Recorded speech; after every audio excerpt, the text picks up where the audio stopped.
the scene that he's in is so good, and he's great in it. So Ray Wise is Leon, chases after RoboCop. Emil is in the van. Emil chases after RoboCop, tries to ram him. Yeah.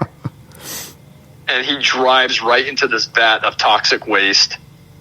So, like, everything spills out the back of the van, Emil included, and whatever the toxic waste was, he's like melting. Very Cronenberg right there. Yeah, exactly. Very gross. Like, the skin is hanging off of his fingers. You can see the bones. One of his eyes is kind of like closed shut. His lip is all swollen and hanging off. He ends up running up first to Leon, and he's like screaming, help me, and Leon's just like, don't touch me, man, and just leaves him in the dust. Well, you want to know what's great about that scene is Paul McCrane, who plays Emil, and Ray Wise were kept apart. So Ray Wise hadn't seen the makeup job that Bowden had done on McCrane. Uh-huh. So when he comes running up and grabs him, that's like a genuine reaction out of Ray Wise. He's like really scared because he hadn't seen the makeup job.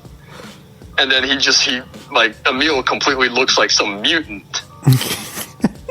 So that whole reaction is genuine, but I think even the "Don't touch me, man" line was improvised because he was like just that scared and disgusted.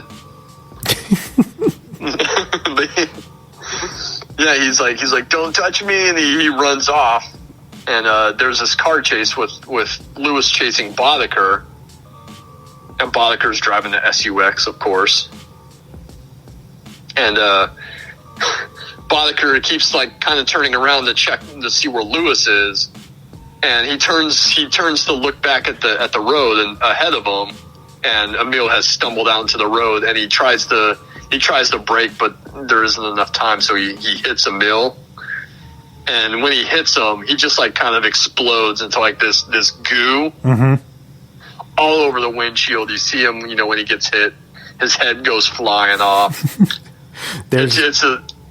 Go ahead, dude. Oh, okay. I was just gonna say there's a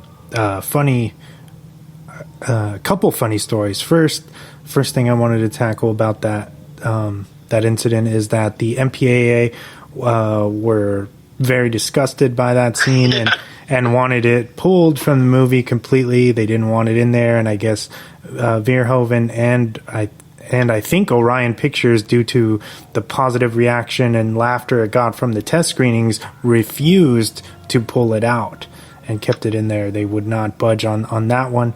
And then I believe the goo that we see spew all over Boddicker's windshield was actually the leftovers stewed in a pot from the catering for the production. Oh, that must have smelled and looked horrible. Yeah, you're absolutely right. I did read that too, where the test audiences love that scene so much that they refused to cut it for the MPAA for the R rating. That's pretty funny when you get like a huge cheer at like one of the most disgusting, gory scenes in the whole movie. I think Verhoeven actually said that when he showed his kids the X-rated cut of RoboCop, that they laughed harder than the R-rated, the theatrical cut. It's so much over the top and ridiculous, the violence, that it's almost like it becomes comical, like a comic book, I guess, esque. Yeah, very much so. Especially the poor guy getting killed by ED-209, where it's just still shooting him when he's clearly dead. It's just overkill. So at the car accident, he hits Emil and then loses control of the car, flips over, lands in the pit down below. And Lewis pulls up, gets out of the car, and then Boddicker jumps out, shoots her a few times, and she falls down the hill. And then this is where RoboCop comes around the corner. And this is the scene where he's walking on water, or that appears where he's walking on the water. Comes around the corner, tells Boddicker, I'm not going to arrest you anymore, because he's like, oh, here I am, you can arrest me, because he knows that he's caught. He sees that Leon is running up into the wheelhouse of the crane, so he's trying to stall. And then RoboCop, well, I shouldn't say RoboCop anymore, I should say Murphy, says, hey, I'm not going to arrest you anymore. And then Boddicker knows that he's kind of screwed, that he plans on killing him. But he's trying to stall just enough, and then Leon drops the steel beams on him and pins him. And then, he's really excited. He's like, yeah, Clarence, I did it. And then Lewis made her way over to the rifle, and she manages to shoot the wheelhouse and kill Leon. And then Boddicker turns around, sees she's still alive, and then runs towards RoboCop. Starts hitting on him, or I shouldn't say hitting him. Starts beating him with a steel, not a steel beam, but like a big steel spike. And then stabs him, and that's another of the Christ imagery. He stabs him with the spear. And then he's like, oh, sayonara, RoboCop. And then that's when he does the cool thing where the spike comes out of his hand again. Uh-huh. And he sticks him in the neck with it. And there's a really brutal shot of just the shot holds on RoboCop. And the blood just spews all over. Oh my God, the blood just splatters all over the place. And Murphy, you can see he even kind of closes his eyes. Yeah.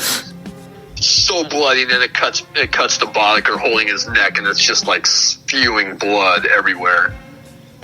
So then he falls dead. Murphy is pinned.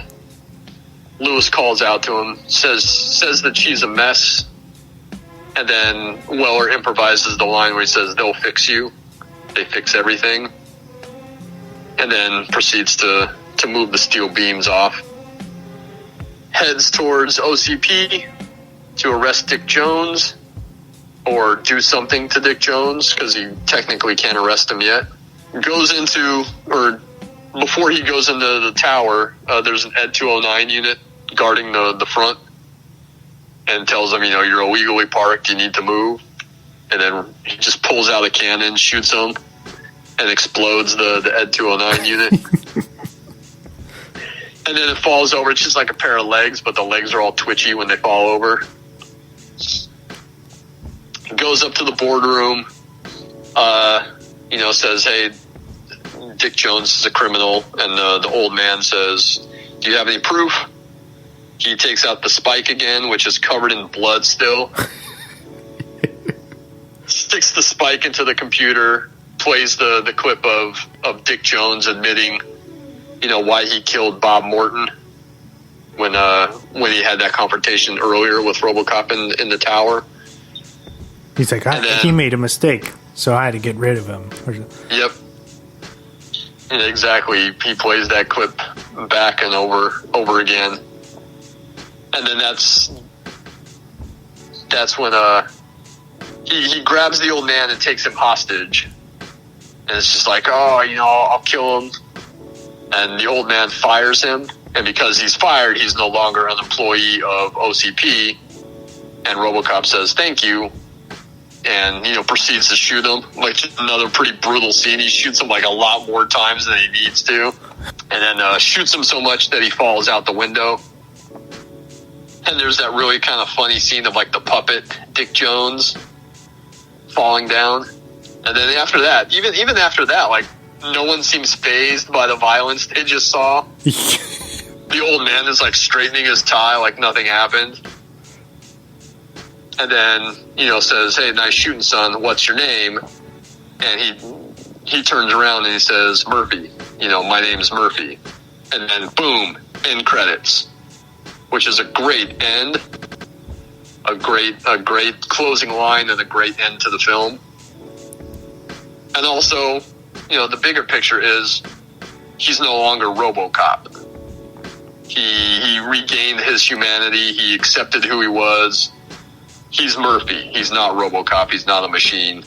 So that's where it ends. Apparently there was another scene later on showing him like out on patrol, and then you find out that Lewis survived her wounds. But Verhoeven decided that kind of took away from like the really kind of triumphant and succinct ending with him saying, my name's Murphy. Mm-hmm. Which, good call on his part, because like I said, that's a great closing line and a great ending to our film. So you mentioned before it was rated X originally by the MPAA. Mm-hmm. We talked about, what most of the trimming was, like the super violent scenes. I read it was resubmitted 11 times, but then according to Verhoeven, it was only 8 times that it was resubmitted before it was granted the R rating. But still, like I said, there isn't much that's missing. It's the difference between the X-rated cut, the director's cut, and the R rating is about 60 seconds. But it goes on, like you said, to be a huge hit in the summer of '87. I mentioned a lot of the movies that were out at the same time, which is crazy. It's the number one movie the weekend it opens. The number 2 movie, by the way, is a re-release of Snow White and the Seven Dwarfs. It wasn't even the new movie. Really? Yep. Which I believe is when I saw Snow White. I believe I saw it on that 87 re-release. I remember my mom taking my sister and I to see it. And it must have been that 1987 re-release, because that's about the time I remember seeing that movie. But big hit with the critics. A lot of them got the satire, got the search for humanity. A lot of them were put off by the ultra-violence, but the rest of the movie is so good that they were willing to look past it.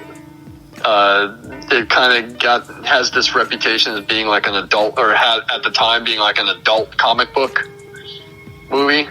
I could see that. It's definitely. It's just because it's just so over the top. Now we get to talk about, because both you and I watched it on the double bill, the second RoboCop movie. Oh man! Obviously not in length, but RoboCop 2. This RoboCop is a big hit for Orion, and then Orion immediately wants a sequel. Because this one was so successful, they want a sequel. And I read that immediately they were thinking they wanted it to be PG, so that they could get, a larger audience. They could tie it in with the animated series that they had planned. But that seems like a bad idea, like from the jump. Yep. to make it a PG film, they rehire Neumeier and Miner to write it.